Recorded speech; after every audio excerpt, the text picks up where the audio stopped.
नमस्कार, आप देख रहे हैं GBN 24 न्यूज। आपके साथ मैं हूं राशि। आइए खबरों की शुरुआत करेंगे।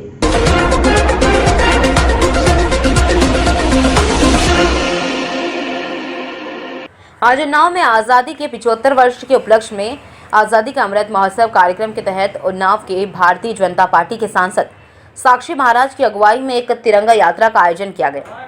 यात्रा में सैकड़ों की संख्या में बाइक सवार बीजेपी कार्यकर्ताओं ने प्रतिभाग किया।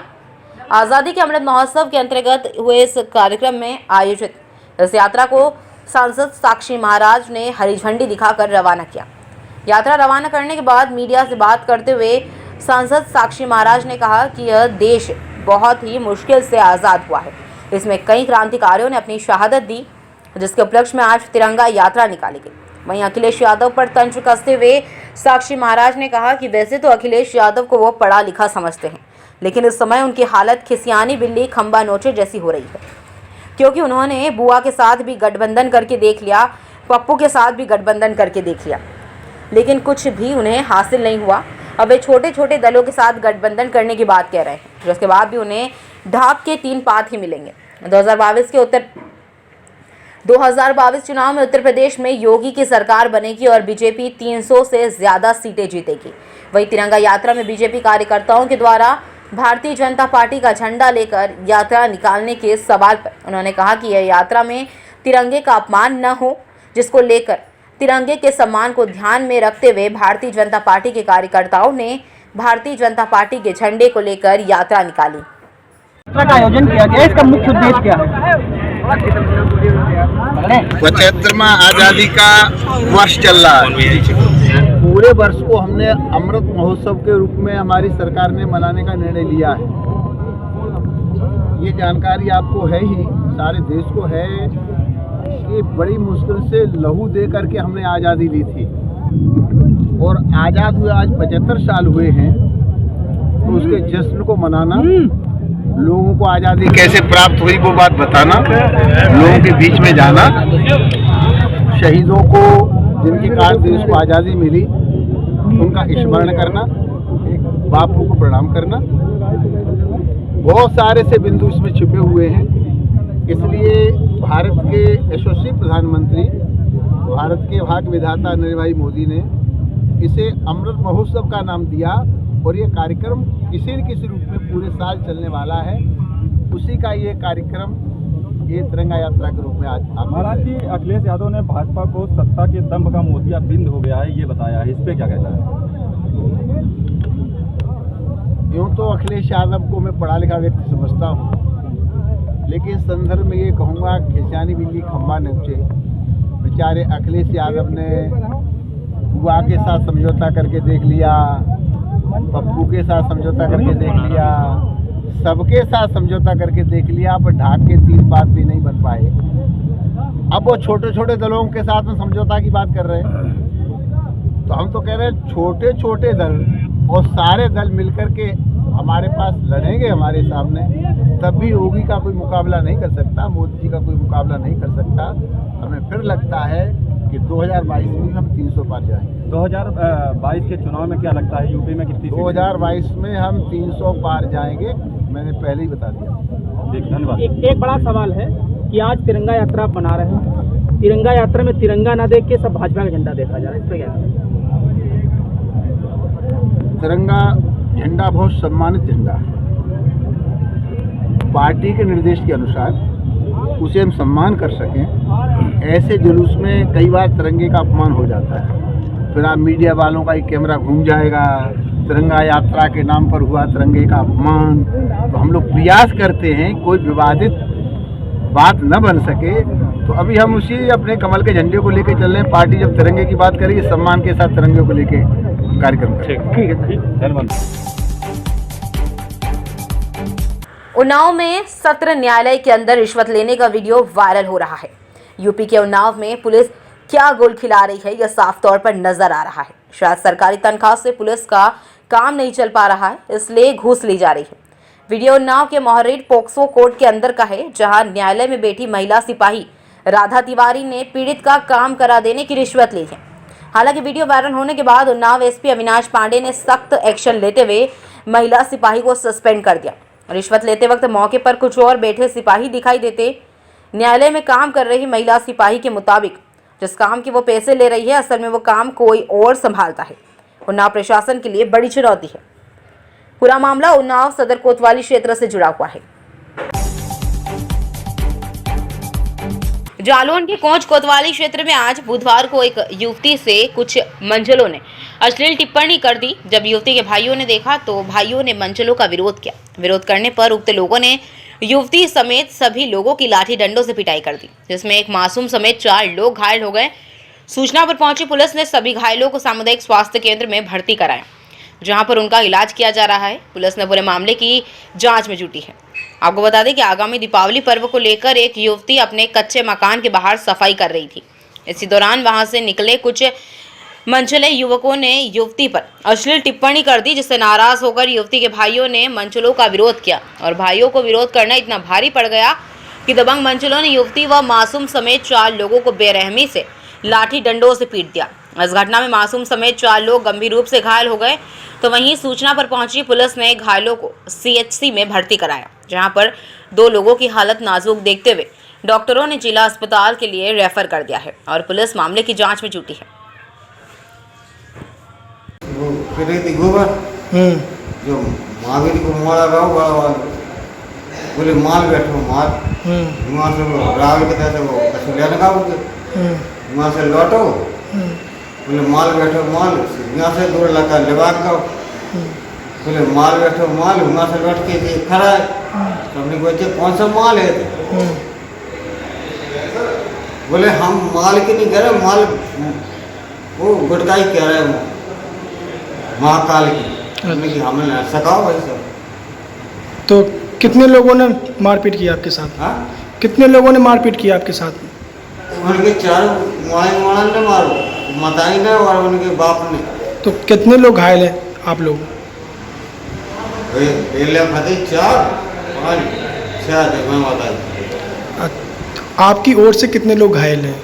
हमारे हाँ हम और बढ़िया हमारी जो गोबर फिर रही थी एक वो राजा छोटे वाले पर वो बाकी मताई बस और पूरी है। खबर जालौन से है, जहां रिश्ते को शर्मसार कर देने वाली घटना ने जिले को हिलाकर रख दिया। हम बात कर रहे हैं उत्तर प्रदेश के जनपद जालौन के नदी गांव थाना क्षेत्र से एक गांव की, जहां पर एक कलयुगी चाचा ने अपनी मासूम भतीजी को ही अपने हवस का शिकार बना डाला। जब इस बात की जानकारी मासूम के परिजनों को हुई तो सभी के पैरों तले जमीन खिसक गई। बात आग की तरह फैल गई और प्रशासन हरकत में आया।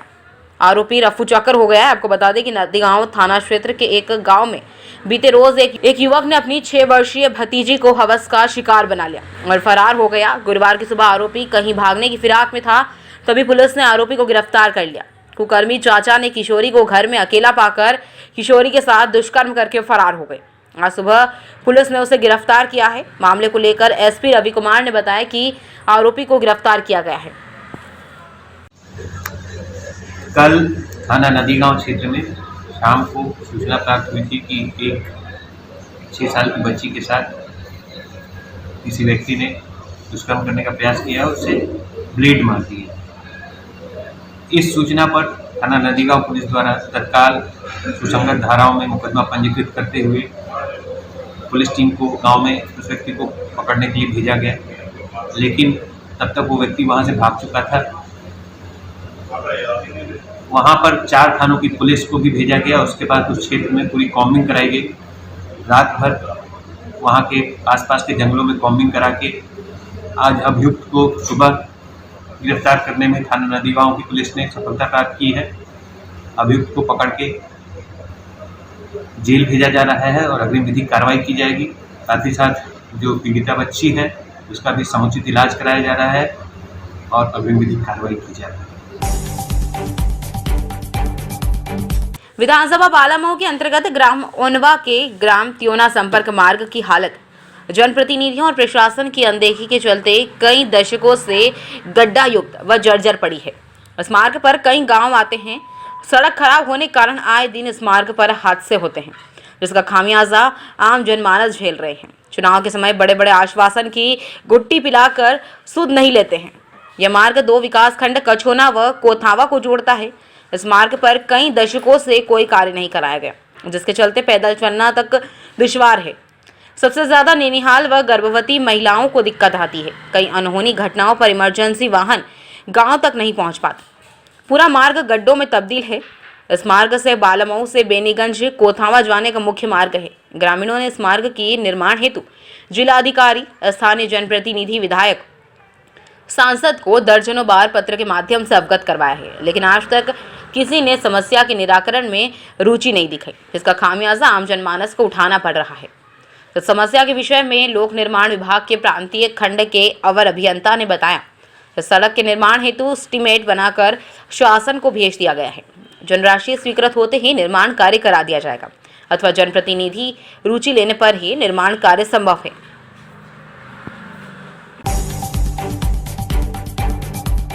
शहर कोतवाली के सामने सुलह समझौते को लेकर के पति पत्नी के बीच जमकर हाथापाई हुई। वीडियो सोशल मीडिया पर वायरल हुआ। पुलिस ने दोनों को हिरासत में लिया। जिला शाहजहांपुर हथौड़ा चौराहा निवासी रामकिशोर के अनुसार उसने अपनी पुत्री किरण की शादी शाहबाद कोतवाली के ग्राम सिकंदरपुर कल्लू निवासी विमलेश के साथ की थी। रामकिशोर ने बताया कि विमलेश नशे का आदी है और इसी के चलते वह उसकी पुत्री किरण को आए दिन मारता पीटता है। एक सप्ताह पहले ही उसने अपनी पुत्री को मायके बुला लिया था, जिसके बाद विमलेश ने सोमवार को अपने 8 माह के बच्चे को चुपके से शाहजहांपुर से ले आया। आज इसी बात को लेकर के सुलह समझौता शाहबाद कोतवाली में होना था, लेकिन कोतवाली में प्रवेश होने से पहले ही गेट पर ही पति पत्नी के बीच किसी बात को लेकर विवाद हो गया, जिसके बाद दोनों में मारपीट होने लगी। जब यह खबर कोतवाली के पुलिसकर्मियों को लगी तो पुलिसकर्मी आनन फानन में दौड़े और मामले को शांत कराया। पति पत्नी को हिरासत में लिया गया। फिलहाल इस पूरी घटना का वीडियो सोशल मीडिया पर वायरल हो रहा है। लखीमपुर खीरी में किसानों पर हुए अत्याचार को लेकर आज भारतीय किसान मजदूर यूनियन दशहरी संगठन जिलाध्यक्ष पुनीत मिश्रा ने सैकड़ों किसानों के साथ बेनीगंज के बस स्टॉप पर उपस्थित होकर राज्यपाल महोदया को संबोधित ज्ञापन एसएचओ विद्यासागर पाल को सौंपा गया। उन्होंने कहा कि भ्रष्ट राज्य मंत्री को निष्कासित करते हुए उसके बेटे सहित जेल भेजा जाए। किसानों के साथ अन्याय बर्दाश्त नहीं किया जाएगा। इस कार्यक्रम के दौरान गौरव गुप्ता, मानवेंद्र सिंह, अर्पित गुप्ता, शैलेंडर सिंह, पंकज सिंह, शमशेर अली, मिंटू सिंह, रुपेश कश्यप, सोनेलाल वर्मा, राजेंद्र पाल, कमलेश सक्सेना, सुलेमान अली, संतोष कुमार, केसनु वर्मा, भैया लाल, संतोष कुमार सिंह, योगेंद्र प्रताप सिंह, अशोक सिंह, लक्की सिंह, अमरनाथ मौर्य, राजू वर्मा, आशाराम वर्मा, प्रिंस वर्मा सहित सैकड़ों किसान मजदूर पदाधिकारी उपस्थित रहे। हुई घटना को लेकर हम भारतीय किसान मजदूर यूनियन दशहरी संगठन के पदाधिकारी एवं हमारे संगठन के किसान और जनपद हरदोई सहित उत्तर प्रदेश के किसानों में आक्रोश है, क्योंकि अभी तक राज्य मंत्री की गिरफ्तारी और राज्य मंत्री के बेटे की गिरफ्तारी नहीं हुई है। असमंजस में है उत्तर प्रदेश सरकार और भारत सरकार। यह बर्दाश्त नहीं किया जाएगा और इसी को लेकर आज हम सभी भारतीय किसान मजदूर यूनियन दशहरी संगठन के पदाधिकारियों ने बेनीगंज के बस स्टॉप पर एक ज्ञापन राज्यपाल महोदया उत्तर प्रदेश को संबोधित एसएचओ विद्यासागर पाल बेनीगंज को सौंपा है और यह अपेक्षा भी हमने की है और उनसे कहा भी है कि राज्यपाल महोदया तक इस बात को पहुंचाया जाए और ये भ्रष्ट सरकार जो अपने ही लोगों पर लगाम नहीं लगा पा रही है उसको निष्कासित किया जाए, उनसे इस्तीफा लिया जाए और किसान भाइयों के पक्ष में वास्तविकता में उचित कार्यवाही की जाए और जजों की टीम कमेटी गठित की जाए और उनके द्वारा लखीमपुर के मामले की निष्पक्ष जांच कराई जाए ताकि हम किसान भाइयों को न्याय मिल सके। जय जवान जय किसान। इस बुलेटिन में फिलहाल के लिए इतना ही। अपडेट्स के लिए आप बने रहिए हमारे साथ। नमस्कार।